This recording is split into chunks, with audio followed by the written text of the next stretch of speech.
एक वचन। हे परमेश्वर, हे मेहरबान, मैं तुझ से प्रेम करता हूँ। Numbers chapter 6 verse 24. The Lord bless you, keep you.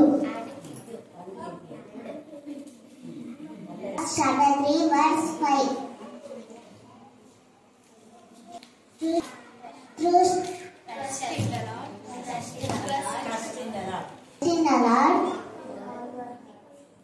Trust in the Lord with all your heart. 16.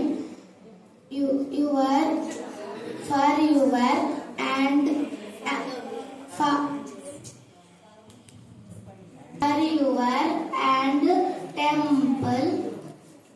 temple of the living God. Numbers 6 verse 24. The Lord bless you and keep you save you. 34 chapter verse 14.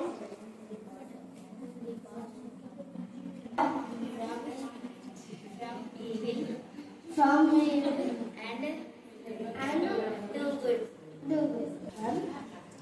Praise to God for His excellent works. Make a joyful shout to God on the earth. Psalms chapter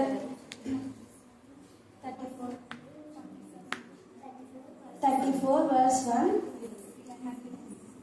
The happiness of those who trust in the Lord, and the Lord will bless you, and at all time His will be in my mouth. Psalms chapter 119 verse 105. Your life is my lamp on the foot of path. Psalm chapter 55 verse 16. Psalm chapter 55 verse 16. As for me, I called to God, and the Lord saves me. అది కాండము 12వ అధ్యాయము 2వ వచనము. నిన్ను గొప్ప జనముగా చేసి నిన్ను ఆశీర్వదించి నీ నామమును గొప్ప చేయుదును. నీవు ఆశీర్వాదముగా నుండువు. కీర్తనల గ్రంథము 5వ అధ్యాయము 1వ వచనము. యెహోవా నా మాటలను చెవిన పెట్టుము, నా ధ్యానము మీద లక్ష్యమిచ్చుము. సామెతల గ్రంథము 4వ అధ్యాయము 20వ వచనము. నా కుమారుడా నా మాటలను ఆలకింపుము, నా వాక్యములకు నీ చెవియొగ్గుము. आयुब 22 अध्याय 21 वचन. इससे मेल मिलाप कब तुझे शांति मिलेगी और इससे तेरी भलाई होगी. మత్తయి వార్త 2వ అధ్యాయము 10-11 వచనం. వారు ఆ నక్షత్రంను చూచి అత్యానందభరితులై ఇంటిలోనికి వచ్చి తల్లి అయిన మరియను ఆ శిశువులు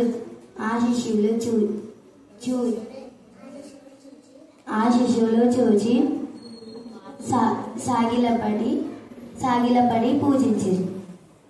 Praise the Lord. Jeremiah chapter 33 verse 3. Call to me and I will answer you. Proverbs 3 verse 6. In all their ways acknowledge him. కీర్తనల గ్రంథము 119వ అధ్యాయము 105వ వచనము. నీ వాక్యము నా పాదములకు దీపమును, నా త్రోవకు వెలుగై ఉన్నది. Psalms chapter 119 verse 105.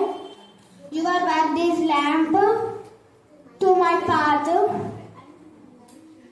and a light to my path.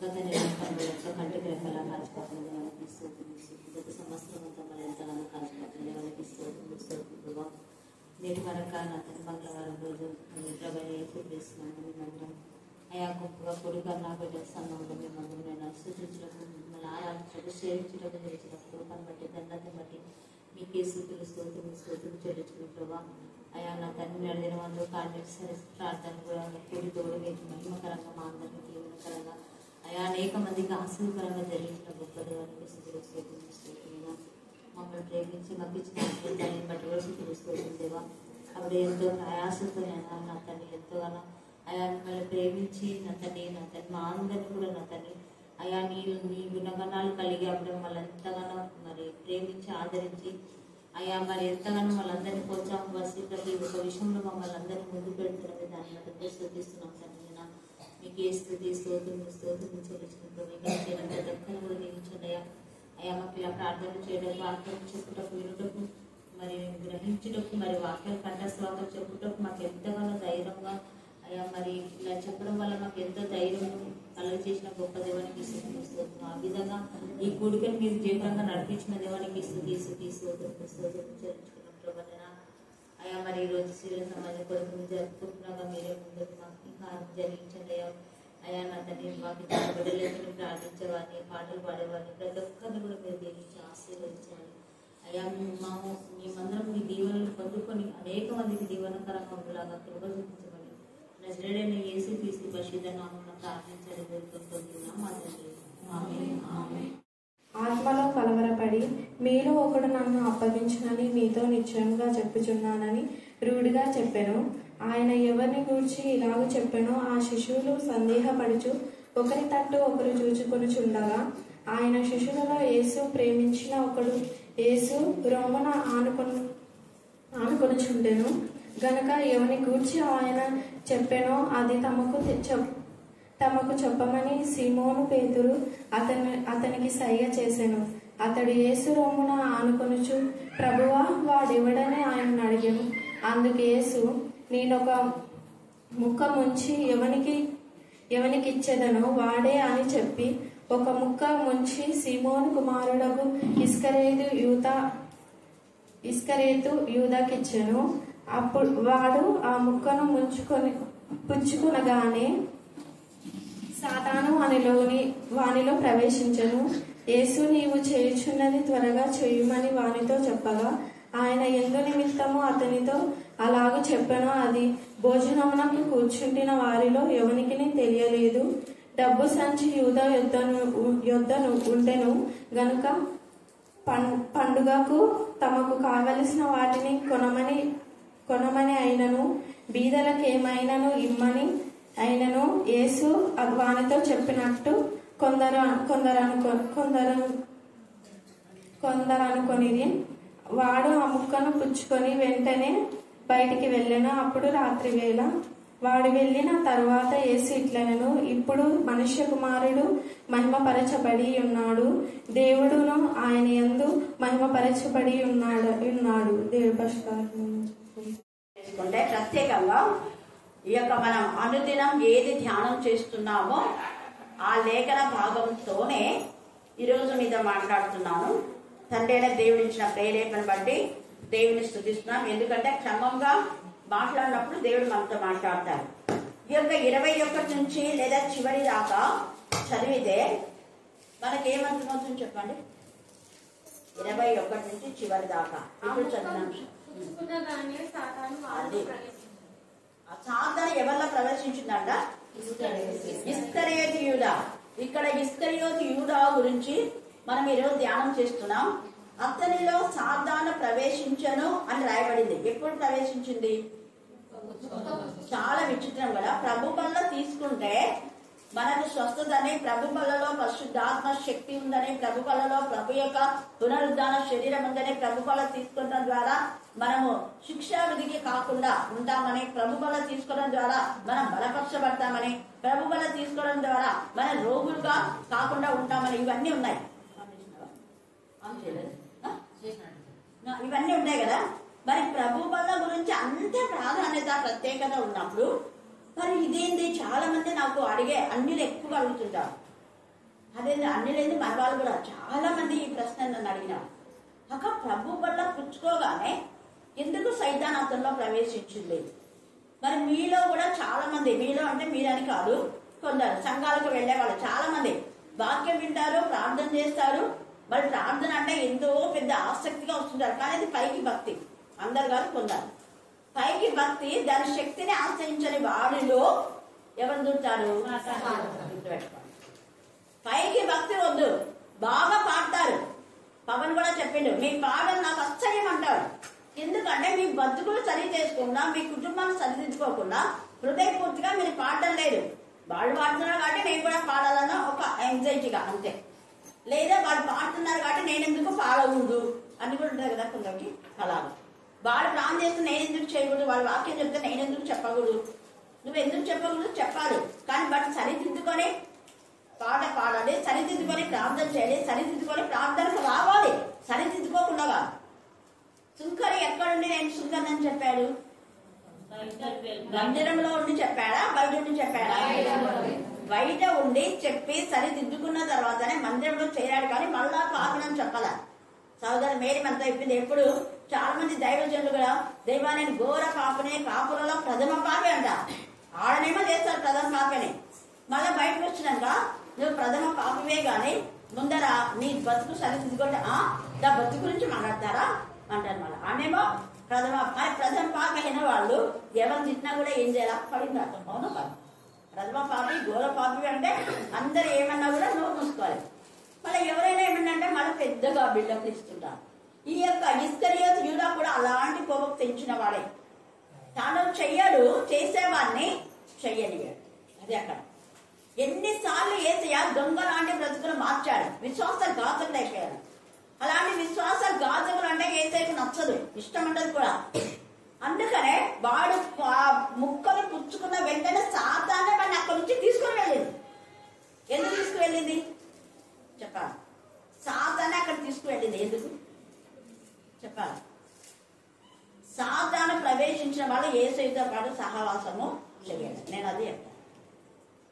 దురాత్మలు మీలో నుంచి పూర్తిగా పోగొట్టుకొని ప్రార్థన చేయించుకుంటారు, దురాత్మలు పోతాయి. కానీ విశ్వాస ఘాతకులై మళ్ళీ ఏం చేస్తారు? మా కోసం ప్రార్థన చేయరా, మా బిడ్డ కోసం చేయరా, మా కొడుకు కోసం చేయరా? మీ బిడ్డ మీ కొడుకులు ప్రార్థనలో చెప్పినట్టుగా చేస్తే చేస్తారు. అవునా కాదు? కొన్ని చెప్తాం అప్పుడే, ఇలా ఉండండి, ఈ వాక్యం చదవండి, ఇలాగా దేవుని సన్నిధికి రండి. వాళ్ళే చెప్తారు, మనం చెప్పకుండా. మేము ప్రతి ఆదివారం వస్తాం, ప్రతి శుక్రవారం వస్తాం, ప్రతిరోజు వచ్చి అని వాళ్ళే చెప్తారు నోట్తో. మళ్ళీ అది ఎప్పుడైతే బ్రేక్ అయిందో అప్పుడు ఎవరు ప్రవేశిస్తారు? ఇస్కరియోతు యూదా యేసుతో పాటు ఉన్నంత వరకు సైతాన్ ప్రవేశించాలా? అవునా కదా? చెడు ఆలోచన ఎప్పుడైతే అంటే ఎవరి పైన చెడు ఆలోచన వచ్చింది అంటే యేసై పైన. యేసై ఎలాంటి వాడు? ఆయన బతుకుని మార్చున్నాడు. మరి ఆ విశ్వాసం లేదు ఇక్కడ ఇస్కరియోతు యూదా. ఇద్దరు తలలు మనం జ్ఞాపకం చేసుకోవాలి. ఈ భాగంలో ఇద్దరు వ్యక్తులు ఉన్నారు మనకి. సీమోను పేతురు కనపడతాడు, ఇస్కరియోతు యూదా. అందుకని ఈ ఇస్కరియోతు యూదాను పెంచినటువంటి తల్లి దేవుడిని భయభక్తి గల తల్లి కాదు, అవివేకురాలు. ఎవరామె? చెప్పండి మళ్ళా. అవివేకం అంటే వివేకం లేని సుందర స్త్రీ. పంది ముక్కులున్న బంగారు అంటే యేసయ్య బంగారం లాంటి జీవితం ఇచ్చిన ఇస్కరియోతు యూదా బతుకు ఎక్కడైపోయింది? బురద బతుకే. అంటే బురద నుంచి వచ్చినాడు, యేసయ్య కడిగాడు, శుద్ధి చేశాడు. కానీ యేసయ్య కడిగి శుద్ధి చేసి మంచి బ్రతుకు ఇచ్చాడు కదా అన్నది లేదు ఇంకే జ్ఞానం. అలాగ తనను బాగు చేసిన యేసయ్యనే పట్టిన అనుకుంటే ఎంత దౌర్భాగ్యస్తుంది. వాళ్ళ తల్లి కూడా చెడ్డది. తండ్రి వివేకం మీద కాదు, అవివేకురాలు. ఒకవేళ తల్లి బతికిందో చచ్చిందో మనకి తెలియదు. దొంగలకు ఎక్కడంటే ఎక్కడ ఉంటారు కాబట్టి వాళ్ళ కుటుంబ వ్యవస్థ కూడా ఎలా ఉందో మనకి ఇక్కడ రాయబడ్డ లేఖనాధారం. కానీ అతడు యూదురాలైనటువంటి ఆమె తన కొడుకును బందిపోటుగా తయారు చేసింది. ఈ రాత్రి మీ పిల్లలను మీరు బందిపోటులాగా తయారు చేస్తున్నారా? లేదా పేతురు కూడా యూదుడే, కానీ వాళ్ళ తల్లి భయభక్తి గల కుమారుడుగా పెంచింది పేతురుని. అందుకే ప్రతి విషయంలో పశ్చాత్తాపన్నాడు పేతురు. ఇక్కడ పేతురును యేసయ్య సాతానా నా వెనుకకు పో అంటే దాన్ని సైతా అండవా అని ఆర్గ్యూ చేసిందా? పేతురేమన్నా ఒక్క మాట మాట్లాడాలి. సాతానా నా వెనుకకు పోతే నీలో సాతాను యొక్క తలంపులు, సాతాను యొక్క ఆలోచనలు, అవిశ్వాసం, అల్ప విశ్వాసం ఉంది కాబట్టి నువ్వు పక్కకే ఉండు. మనలో ప్రార్థనకు రండి అని నేను అన్నాను అనుకో, నేను బైబిల్ చదువుకున్నా ప్రార్థన చేస్తున్నామంట. ఇక్కడ వాళ్ళకి కొందరు ఏమో ప్రార్థనకు రావటం లేదు అని అంటే బైబిల్ చదువుకున్నా ప్రార్థన చేస్తాను. మరి బైబిల్ చదువుకుని ప్రార్థన చేసినప్పుడు మళ్ళీ నేను ఎందుకు ప్రార్థన చేయరా? చెప్పండి. ప్రార్థనకి రండి అంటే రాదు. రాకుండా ఏమంటా నేను రోజు బైబిల్ చదువుతున్నా, రోజు ప్రార్థన చేస్తున్నా. మరి రోజు బైబిల్ చదివి రోజు ప్రార్థన చేసినప్పుడు నా ప్రార్థనతో ఏం అవసరం కాదు. నీకు దేవుడు స్వస్థ ఇస్తారు కదా. నువ్వు ప్రార్థన సహవాసం చూస్తే వాళ్ళకి ఏమైతుంది అంటే యేసయ్య పైన నమ్మకం అనేది. అంటే నువ్వు నీవుగా ఏమనుకున్నావు, నేను పైకి భక్తి కలిగి ఉన్నాను అని నువ్వు అనుకుంటున్నావు. బైబిల్ చదువుతున్నా ప్రార్థన చేస్తున్నావు కాబట్టి ఓకే అనుకుంటున్నావు. ఇక్కడ ఇస్కరియోతు యూదా కూడా యేసయ్యతోనే ఉన్నాడు. యేసయ్య వాక్యాలు విన్నాడు. యేసయ్య ద్వారా ఆత్మతో శక్తితో నింపబడి అనేక మంది రోగులు కూడా స్వస్థపరిచాడు. అంతవరకే మళ్ళా పడిపోయినా. అలాంటి బతుకోద్దు. అదే సీమోను పేతురు చూడండి, చిన్నప్పటి నుంచి దేవుని ఎందుకు భయభక్తి గల కుమారుడుగా సీమోను పేతురు పెంచింది కాబట్టి సీమోను పేతురు యేసయ్య ఎన్నిసార్లు గద్దించినా కూడా లోపడే జీవితం పేతురుతుంది. హల్లెలూయా, హల్లెలూయా, హల్లెలూయా. యేసయ్య శిష్యులలో ఇద్దరు ఎంత తేడా ఉన్నారు. ఒకరు ఇస్కరియోతు యూదా లోబడిన జీవితం, చేసిన మేడని మర్చిపోయి విశ్వాసఘాతకుడు. పేతురు కంటే కూడా ఎక్కువ మేలు ఈ యొక్క ఇస్కరియోతు యూదాగా చేశాడు యేసయ్య. పేతురు తన వలలు విడిచిపెట్టి, తన జీవితాన్ని విడిచిపెట్టి యేసయ్యని వెంబడించాడు. కానీ మళ్ళీ అక్కడిక్కడ పోయినారా? పోలా. యేసయ్య మాకు ఎన్ని పనులు చెప్తాడని ఎప్పుడన్నా అన్నాడు పేతురు? మళ్ళా మనమైతే కొంచెం ఏమైనా పని చేస్తే మేము అధ్యక్షం ఇద్దేశం అనే వాళ్ళు ఉన్నారు. దేవుని సన్నిధిలో కానీ కొంతమంది ఇష్టంతో చేస్తున్నారు. నేనే వద్దాను. మీరు పనులకు వేస్తారమ్మా వద్దు, ఆదివారం శుక్రవారం అలాంటప్పుడు వచ్చినప్పుడు ఆ పాప పసుగొట్టడానికి మనీ వస్తే ముందు వద్దు అంటున్నారు. వాళ్ళకి చెయ్యాలని ఇష్టం. సలంకి ఎంత ఇష్టంతో వచ్చింది. ఇంకా ఇక్కడ ఉన్నారు ఎవరు, అంకిత, మమత కూడా ప్రతి ఒక వారం వాళ్ళు ఖచ్చితంగా నేను వద్దనే లోపల ఒక ఆగా మార్చుకుంటా. ప్రశాంతి, జ్యోతి కూడా ఇద్దరు ఆ గడపకు ఈ గడపకు నిలబడతారు పైన. నేను తెచ్చేస్తున్నానమ్మా ఎందుకంటే మీకు పరీక్షలు ఉన్నాయి కదా. దాంట్లో కూడా ఇద్దరు మేము జయించకుండా నేను మాకు కావాలి వేస్తున్నాను అని ఇలా వెంటనే నీళ్ళు వస్తాయి జ్యోతికి. దేనికోసం ఆమె ఏడ్చింది? నేను తిట్టినానని ఏడ్చిందా? చెప్పాలా మీరు? భలే చెప్పాలా? అది పని నేను చేసుకున్నానే వాళ్ళ బాధ. మా కోసం ఇంత ఇదిగా ప్రాణం చేసి మాకు వాక్యం చెప్పినప్పుడు మేము ఇదన్నా చేయకుండా ఎట్లా? అది ఏడుపు అంటే. మనం ఎప్పుడు ఏడుపు రావాలంటే దేవుని పనిని మనం చేయకున్నప్పుడు ఏడుపు రావాలా. అది భారం అంటే వాళ్ళు ఇట్లా అన్నారు వీళ్ళు ఇట్లా ఏడుస్తున్నా అంటే నువ్వు ఇంకా ఇస్కరియోతు యూదాలని. ఇస్కరియోతు యూదాకు ఎప్పుడు వచ్చింది యేసయ్య పైన ఈ ఆలోచన అంటే ఇతను తీసుకొచ్చి ఆకులతో ఒక కిరీటం లాగా చేసి అందరి ఎదుట నేను ఘనత పొందాలి, మెచ్చుకోవాలి. అబ్బా ఇదో ఇస్కరియోతు యూదా చూడు నన్ను ఎంత ప్రేమిస్తున్నానని అనిపించుకోవాలా అని తెచ్చాడు. కానీ యేసయ్య పెట్టుకోలేదు. యూదా అది పెట్టేస్తే నాకు అది కాదు కిరీటం. ఆయనకు మొన్న కిరీటం పెట్టుకోవాలని ఆయనకు తెలుసు కదా. అంతమందిలో నన్ను అవమానపరిచినాడని అప్పటి నుంచి విషపు చూపు కలిగి ఉన్నాడు. హల్లెలూయా, హల్లెలూయా. కానీ యేసయ్య మనుషుల మెప్పు కోరదు. ఎవరు మెప్పు కోరుతారు? దేవుని మెప్పు. అందుకని ఇక్కడ ఏమంటున్నాడు చూడండి, నిజంగా దేవుని చేత పెంచబడినాడు కాబట్టి యేసయ్య దేవుని మహిమ, దేవుని చేత వాక్యము ద్వారా సరైన విధానంలో ఆధ్యాత్మికంగా మనం ఎదిగితే మనం ఏం చేస్తామంటే మన తల్లులు ఆత్మీయంగా పెంచినట్టే ఆత్మ వివేకం మనకుంటే, ఆత్మ నేత్రం తెరబడితే, ఆత్మ ప్రత్యక్షతలు మనకుంటే, ఆత్మీయంగా బలపడితే, ఆత్మీయ జ్ఞానం మనకుంటే మనం వెంటనే దేవుని మహిమపరుస్తాం. ఇక్కడ దేవుని మహిమపరచకుండా యూదా చేసే పని చూడండి. ఇక్కడ యేసయ్య దేవుని మహిమపరుస్తున్నాడు. 31 చదవండి. 31 వద్దండి, 32. దేవుడు ఆయన యందు మహిమపరచబడిన ఎడల దేవుడు తన యందు ఆయనను మహిమపరచును. వెంటనే ఆయనను మహిమపరచిన పిల్లలారా, ఇంకా కొంతకాలమే మీతో కూడా ఉంటాను. ఈ రాత్రి దేవుడు మీతో అంటున్నాడు, కొంతకాలమే నేను కూడా ఉంటానేమో. ఉన్నప్పుడే మీరు నేర్చుకోండి. యేసయ్య ముందే చెప్తున్నాడు. ఆ తర్వాత మీరు వినాలనుకుంటారు కానీ వినాలి. చాలాసార్లు రోజు మనం అనుకుంటుంది ఎవరికంటే ఇంకా నువ్వు చెప్తే చాలు లెక్క మళ్ళీ ఎవరు పిలుస్తా కదా మనం విన్నాం కదా కానీ మళ్ళీ మీరు వినాలన్నా నేను ఉండాలి. ఉన్నప్పుడే వినండి అని చెప్తున్నాను. ఉన్నప్పుడే హెచ్చరికలు తీసుకోండి. ఎక్కడ గద్దించాలో అక్కడ గద్దించాలి, ఎక్కడ హెచ్చరించాలో అక్కడ హెచ్చరించాలి. అందుకే ఆయన మహిమపరచమన్నారు. యేసయ్య ఎందుకు దేవుని మహిమపరుస్తున్నా అంటే తప్పును తప్పుగా ఖండించేటటువంటి క్యారెక్టర్ యేసయ్య. మనుషుల ముందు ఒకటే వెనకాల ఒకటే మాట్లాడాలి. ముందే మాట్లాడతారు, వెనకాల మాట్లాడాలి.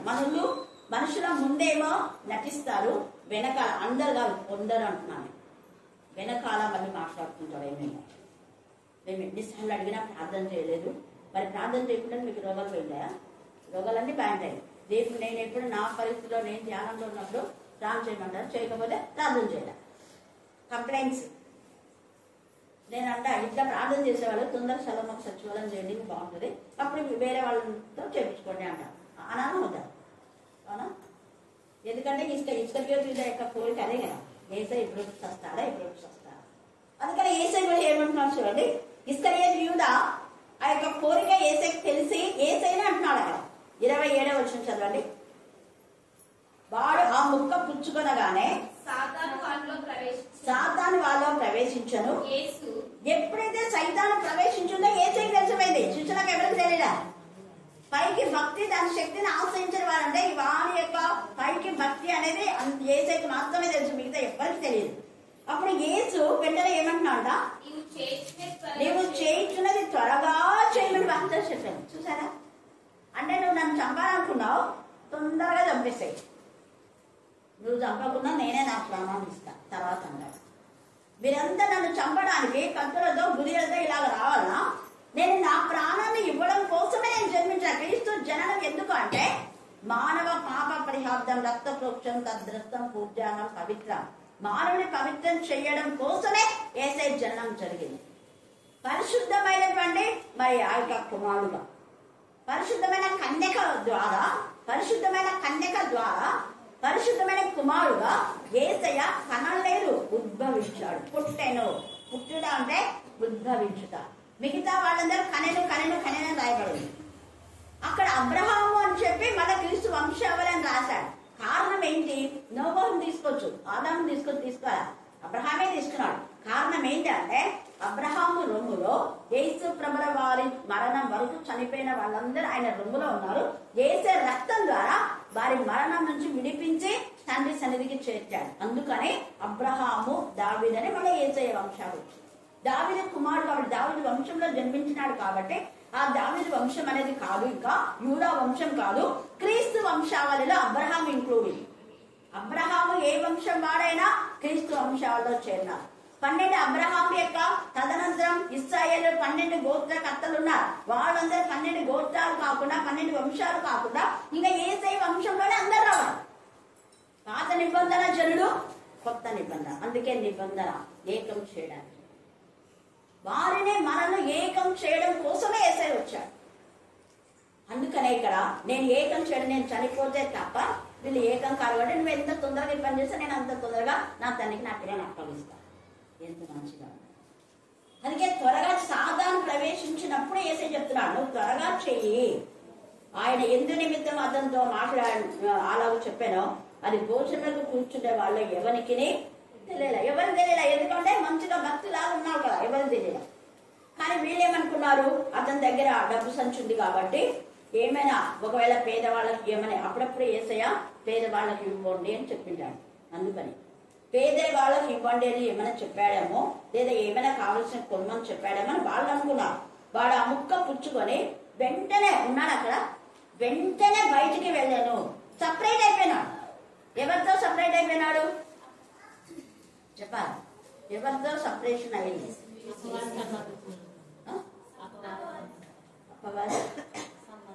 ఎవరితో వేరైపోయినాడు? సహవాసంతో, యేసయ్యతో, యేసయ్య శిష్యులతో సహవాసంతో వేరైపోయి ఎవరితో ఏకమైపోయినాడు అంటే అపవాది సంబంధం. ఇక్కడ నుంచి పోయిన తర్వాత డైరెక్ట్ గా ప్రధాన యాజకుల దగ్గరికి పోతారు. వాళ్ళు దుష్ట సంఘాలతో కలిశారు. ఆ దుష్ట సంఘంలో ఎవరున్నారు అంటే ప్రధాన యాజకులు ఉన్నారు, పరిచయులు ఉన్నారు, శాస్త్రులు ఉన్నారు. అన్న కైప ఒకసారి మంచిగా మాట్లాడతాడు, మళ్ళీ వీళ్ళ మాటలు బట్టి వాళ్ళ వైపే తిరుగుతాడు. ఒకసారి అంటాడు, ఆయన నిజంగా చేసింది మంచిదే కదా, మన కోసమే ఒక వ్యక్తి చనిపోతున్నా అంటే అది మంచి కార్యమే కదా, దానికి ఎందుకు మీరంతా ఇంత గగ్గోలు పెట్టి ఆయన ప్రాణం ఆయననే ఇవ్వాలని ఇష్టపడుతున్నాడు, మరి ఎందుకు ఆయన చిత్రహింస చేసి సిలువకు అప్పగించి సిలువకు వేసి కొట్టి చంపాలనుకున్నారు అని ఒక ఆత్మ సంబంధమైన ప్రవచనం చెప్తాడు కైప ముందు. తర్వాత మళ్ళీ వీళ్ళ తొత్తులంతా చెప్పిన తర్వాత మళ్ళీ మరిపోతారు. మళ్ళీ సెలవేయండి అని ఆ గుంపులో చేయాలి. చూడండి, కొంతమంది మంచి వారు కూడా చెడ్డ ఆలోచనలో మార్చేటటువంటి వ్యక్తులు ఉంటారు. ఈ రాత్రి మంచి వాళ్ళు కూడా చెడ్డ ఆలోచన చెప్పేటటువంటి వాళ్ళు ఉన్నారేమో. ఇక్కడ ఇస్కరియోతు యూదా తల్లి ఆమె అవివేకమైనటువంటి ఒక సుందర స్త్రీయేమో, వివేకం లేదు. పంది ముక్కున తను పంది బతుకుంది, తన కొడుకులు కూడా పంది పిల్లలు ఎక్కడ ఉంటారు? ఎక్కడంటే చెప్పండి, మరి ఎందుకు ఆన్సర్ చెప్పండి లేదు? పంది పిల్లలు గుర్రలో ఉంటారు, కుక్క పిల్లలు వీధిలో ఉంటాయి, బజార్లలో. అంటే తల్లి బజార్లో ఉంటే పిల్లలు కూడా అక్కడ ఉంటారు బజార్లో, తల్లి ఇంట్లో ఉంటే పిల్లలు కూడా అక్కడ ఉంటారు ఇంట్లో ఉంటారు. అవునా? మా చేసాక అప్పుడు పిల్లలు ఉన్నారు, బయటకి ఎక్కడికి ఉండదు. ఇది కూడా రాలేదు. ఇడికి వస్తే గట్టి కలిసి మళ్ళీ దాని నోట కట్టుకుంటాడు, ఎవరు మాకు టచ్ చేయలేదు. చిన్నగా నేనే తలుపు చేసి మళ్ళీ అది వేరే వాళ్ళు టచ్ చేయలేదు. ఇక్కడ పడిందంటే గట్టిగా వచ్చి నాకు చెప్తుంది అన్నమాట, నా పిల్లాడ పడింది చూడు అని. సరే నీ పిల్లలు తీసుకుని కొంచెం తెచ్చి ఇవన్నీ తగిలించుకుంటే వాళ్ళు దాన్ని తీసుకుని లాక్కొని అవి. హల్లెలూయా, హల్లెలూయా. ఒక తల్లి మంచిదైతే తన పిల్లలందరి మంచిలోనికి వస్తే. ఈ పేతురు యొక్క తల్లి దైవికంగా పెంచింది కాబట్టి పేతురు వాళ్ళ యొక్క అత్త కూడా ఉంది. వాళ్ళ అత్త కూడా ఏమినైనా ఇంట్లో పని చేయకుండా నీ భార్య ఒకటి మరి భార్య చేస్తుందేమో పని మనకు తెలియదు. పేతురు పని ఆపేసినాడు కదా, చేపలు పడితే మరి ఇంట్లో తిందే ఇట్లా భార్య చేసింది, అత్త చేసింది. హల్లెలూయా, హల్లెలూయా. పేతురు అత్తకు జ్వరం వస్తే యేసే బాగు చేస్తున్నాడు కదా. చూడ, అత్త భార్య ఎంత కష్టపడి ఇంటికి పోషించుకున్నారు. పేతురుకు పిల్లలు ఉన్నారు, వారి గురించి ఏం రాయగల, కానీ పేతురు ఎంత సమర్పణ చూద్దాం. వాళ్ళ తల్లి అలాగా పెంచింది, వాళ్ళ అత్త కూడా పేతురుకు సపోర్ట్ చేసింది. మిగతా అత్తలు ఏం చేస్తారు, నా కొడుకు కష్టపడుతుంటే నువ్వేమంతా దునపతిలాగా తిరుగుతూ కూర్చున్నావు అనేవాళ్ళు లేదా? ఉన్నారు. కొంతమంది అత్తలు కష్టపడుతుంటుంటే కోడలు బాగా దునపతిలా కూర్చొని తినే కోడలు కూడా ఉన్నారు. ఆ వయసులో అవును ఆమె కష్టపడుతుంది కదా, ఆమెకి ఎందుకు పని పెట్టాడు, ఆమె ఒక పని చేస్తే నేను ఒక పని చేద్దాం అని వాళ్ళు చేసి పెట్టింది తిని మళ్ళీ కడిగి మళ్ళీ ఏం తెలియని ఉండే వాళ్ళు కూడా ఉన్నారు. మంచి కోడళ్ళు ఉన్నారు, మంచి అత్తలు ఉన్నారు. హల్లెలూయా, హల్లెలూయా. సీమోను అత్త చాలా మంచిది. అందుకని ఇక్కడ 36వ వచనంలో సీమోను పేతురు, ప్రభువా నీవెక్కడికి వెళ్ళుచున్నావని ఆయన అడగగా, యేసు నేను వెళ్ళుచున్న చోటికి నీవెప్పుడు నా వెంట రాలేదు, కానీ ఏమంటున్నాడు, తరువాత వచ్చేదు, ఇప్పుడు రావు, ఖచ్చితంగా నా తల ముందుగానే ప్రవచనం చెప్తున్నావు. నేను పరలోకంలో ఉంటాను, పరలోకంలో ఖచ్చితంగా తర్వాత వస్తావు, వచ్చేదవని అతనితో చెప్పాను. అందుకు పేతురు, ప్రభువా నీవెందుకు ఇప్పుడు నేనెందుకు ఇప్పుడు నీ వెంట రాలేను, నీ కొరకు నా ప్రాణం పెట్టుదని ఆయనతో చెప్పగా. వాళ్ళ తల్లి ఎలా పెంచుతున్నాడు పేతురును? యేసయ్య కోసం ప్రాణం పెట్టేలాగా పెంచింది. నిజంగా ప్రాణం పెట్టాడు కూడా, అతనేం మామూలుగా మాట్లాడలేదు. ఇక్కడ ప్రాణం తీసేవాడుగా పెంచింది ఇస్కరియోతు యూదా. మనం దేవుని పిల్లల ప్రాణం తీసే వారంగా ఉన్నామా, మన ప్రాణాలు పెట్టే వారంగా ఉంటున్నారా? పేతురు ఒట్టిగా పని చేయడమే కాదు, ప్రాణాలు పెట్టినంతగా ఉన్నా. యేసయ్యని వదిలిపోలేదు. యేసయ్య పొమ్మన్నాడు, అదిగో వాడు పోయాడు కదా ఇస్కరియోతు యూదా, మీరు కూడా పోతారేమో, పోనీ అంటే మేము ఎక్కడికి వెళ్తామే, జీవించేలా ఉంటా నీ దగ్గర, మేము ఎక్కడికి వెళ్తాం కదా. ఇందులో ఛాన్సాలు అంటుండదు. రత్న ఎప్పుడైనా అడిగితే ఎంతసేపు కూడా నీ గురించి చెప్తుంది. అక్క పొమ్మంటుంది అంట కదా, ఎందుకు పోకున్నా అంటే అక్క పొమ్మన్నా మేము పోము, మేము అక్కడ ఏం నేర్చుకున్నాం మాకు తెలుసు కాబట్టి. చూడండి, వాళ్ళు అంటారు ఎప్పుడు నీ గురించి చెప్తుంది అక్క అంటే, నేనే మళ్ళీ వాళ్ళ ఇంట్లో ఏమని అనుకుంటానో పొమ్మని చెప్తానమ్మా అని. తర్వాత చూడండి, ఆయనను అడుగుగా యేసు అంటున్నాడు, నేను వెళ్ళుచున్న చోటికి నీవు ఇక్కడ రావు కానీ ఖచ్చితంగా వస్తావు. అప్పుడు అంటున్నాడు, నీ కొరకు నా ప్రాణం పెట్టుదని ఆయనతో చెప్పగా, యేసు నా కొరకు నేను ప్రాణం పెట్టుదువా, ఆయనని ఎరుగవని నువ్వు ముమ్మారు చెప్పక ముందు కోడి కూయదని నీతో నిశ్చయంగా చెప్తున్నా. అది ఒక్క సెకండ్ ఆ విషయం తెలిసి కుంగిపోయాడు. ముందే చెప్పాను. అందుకే సాతాను జల్లలాగా నేను జల్లిస్తుంది, కానీ నువ్వు నమ్మిక పోకుండా స్థిరంగా ఉండాలని నేను నీకోసం ప్రార్థన చేస్తే అన్నాడు. కానీ ఇస్కరియోతు యూదా కోసం ప్రార్థన చేశానని చెప్పాలి. అతని గురించి ఫస్ట్ నుంచి చెప్తూనే ఉన్నాడు. కాకపోతే మాట్లాడేమని ఒక ఆశతో రమ్మని చెప్పాడు. ఈ సమయమందు మార్పు పొందే జీవితంలో మనం ఉన్నామా? మన తల్లులు వివేకం కలిగిన స్త్రీలుగా ఉన్నారా? అవివేక స్త్రీలుగా ఉన్నారా? యెజబెలు అవివేక తల్లి, అందుకనే కొడుకులను అవివేకంగా పెంచింది. ఆ కొడుకులు ఆమెతో పాటు ఆమె కొడుకులు కూడా చచ్చారు. ఆమె కొడుకులను బాగు చేయలే, తను బతుకు బాగు చేయలే.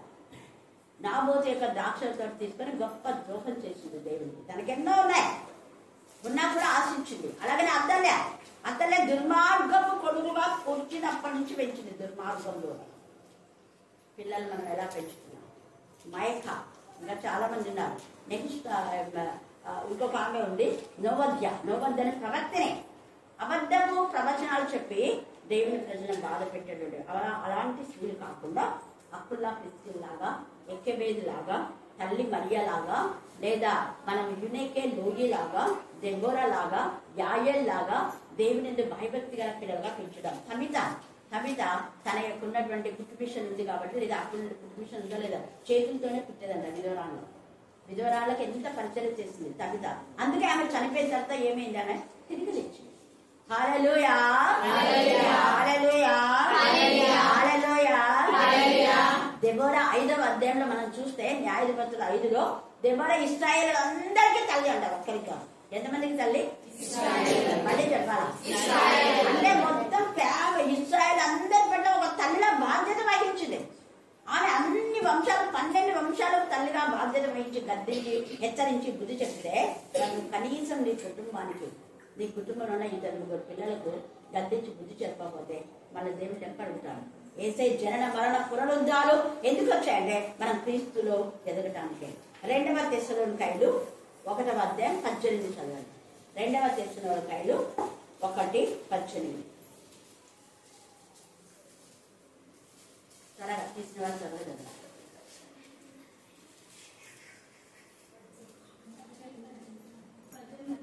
1వ అధ్యాయము సరే 8వ వచనం చదవండి. ప్రభువైన యేసు తన ప్రభావమును కనపరచు దూతలతో కూడా పరలోకం నుండి అగ్ని జ్వాలలో ప్రత్యక్షమై దేవుని ఎరగని వారికి,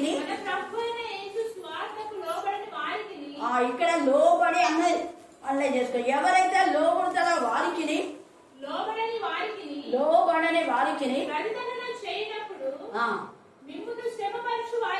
ప్రతి దండన చేసేటప్పుడు మిమ్మల్ని ఎవరైతే బాధ పెడతారో వాళ్ళకి ఏంటంటే శ్రమ. తర్వాత శ్రమ పొందుతున్న మీకేంటి? మాతో కూడా విశ్రాంతి. మనం మేలు చేసిన మేలును విస్మరించి మన పైన నేరారోపణ చేసే వాళ్ళకి ఖచ్చితంగా దేవుని శిక్ష ఉంటుంది. మేలుని విస్మరిస్తే, అందుకే నేను ఆ పుస్తకంలో రాశాను. చాలా మంది ఇప్పుడు పోలికలలో సంఘం గురించి అసలు చెప్పారు. 18 సంఘాలు ఉన్నాయి నాన్న ఉన్నప్పుడు. పోలికలు సంఘాన్ని తయారు చేసి అక్కడ ఒక పాస్టర్, జూలకల్లు, తర్వాత పేలకుర్తి, ఇంకా 18 సంఘాలు నాగలాపురంకు వీళ్ళన్నిటికీ వెళ్ళారు. గుర్రేగల, ముడుమాల, మారందొడ్డి అవన్నీ అనుబంధ సంఘాలే. మల్లాపురం అవన్నీ కూడా. కానీ ఇప్పుడు అవన్నీ లేవు. మనం చేసిన మేళ్ళని ఎప్పుడు మర్చిపోకూడదు, కృతజ్ఞత కలిగి ఉండాలి. తర్వాత మనం ఇదే 2వ తెస్సలోనికైలు 2:13 అదే తీసి పెట్టుకోండి. ప్రభు వలన ప్రేమింపబడిన సహోదరులారా, అదే ఆత్మ ద్వారా నువ్వు పరిశుద్ధపరచబడినావు. పరిశుద్ధపరచడం వలన ద్వారాను మీరు సత్యమును నమ్ముట వలనను రక్షణ పొందుటకు దేవుడు ఆది నుండి మిమ్మల్ని ఏర్పరచుకునేను కనుక మేము మిమ్మల్ని బట్టి ఎల్లప్పుడూ దేవునికి అది ఎల్లప్పుడూ గుర్తుపెట్టుకోండి. ఇస్కరియోతు యూదా కోసం చేయలేదు. యోహాను సువార్త 15 చదవండి, మీకు అర్థమవుతుంది. ఎల్లప్పుడూ ఆయనతో ఉండి ఆయన పని చేసే వారి కోసం ఎల్లప్పుడూ ప్రార్థిస్తున్నాడు పౌలు కూడా, ఇంక్లూడింగ్ పౌలు. ఇది పౌలు రాసిన పత్రికనే.